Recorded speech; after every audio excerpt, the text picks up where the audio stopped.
the drills, the safety drills they can conduct now, not only in elementary schools but also at Brown, it probably saved the lives of many people, since they immediately knew to take shelter, not to disclose their location.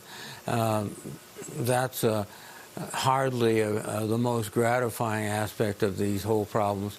What we have to do, getting right back to your point, is we have to enhance legislation that makes it more difficult for people who are irresponsible to obtain weapons.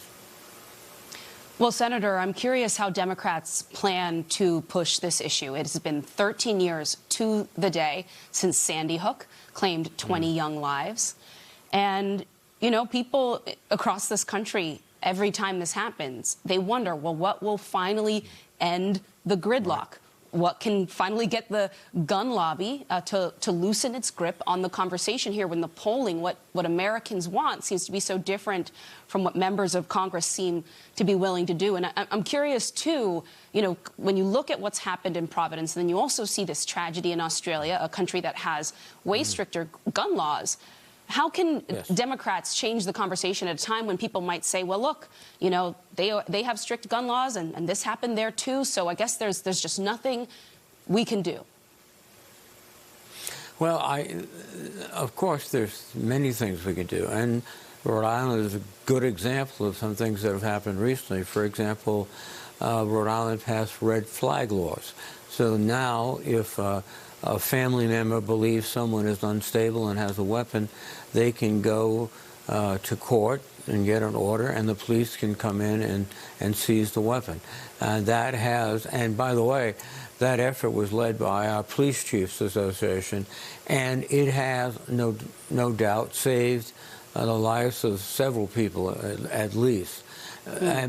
It's difficult because the gun lobby is well financed, it's entrenched, and also there are cultural issues here. I mean, we all remember the Western movies where everybody had a gun and et cetera, and there's many parts of the United States, including even parts of New England, where, you know, having a weapon is just something that they feel is a right that they must have, and they vigorously defend it. So we have to try to convince people that for their good, for their safety, the safety of their children, without restricting access to firearms for hunting and for target shooting and everything that is like sport, we're not going to sacrifice those, but we are going to make sure people are safer. It's a long struggle. I've been doing it since I got into the United States Congress in 1990. We've passed legislation. At one point, John McCain and I passed a law, bipartisan amendment to a law that would include private sales under the gun check provisions of federal law, and they were so upset, the gun lobby, that they ordered the Republican majority to kill the whole bill. Well, Senator, so you know, to the point that you're sharing there, not much has changed since 1990 in the views of many Americans. And so while they're grateful for the work, the bipartisan work done there, they're wondering why in this moment more can't be done. And I'm curious if you see any opening, possibility here, because, you know, right now, as we look at what's happening on the Republican side of the aisle, there are members of that party who are breaking with their leadership on issues from health care to Venezuela, the aggressive military action there, to the Epstein files. So is there a way to find people? Do you know anyone? Are you talking to anyone already? Any Republican senators who you think might be willing, after seeing these tragedies, to finally do something? Well, as I said, I've been talking to Republican senators my entire career. That's why Senator McCain joined me, and others joined me, too. This is an issue that we're going to have to, you know, roll up our sleeves and get back in the fight, literally.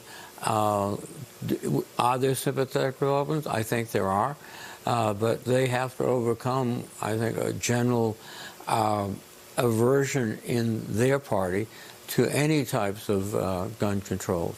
But we have to break through, and we have to use these examples of tragic deaths of young people. I know it's happened before in Parkland and many other places, and we have to mobilize those things.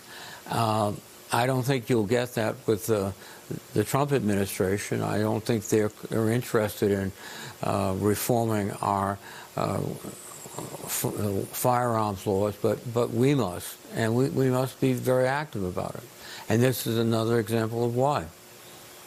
Senator Jack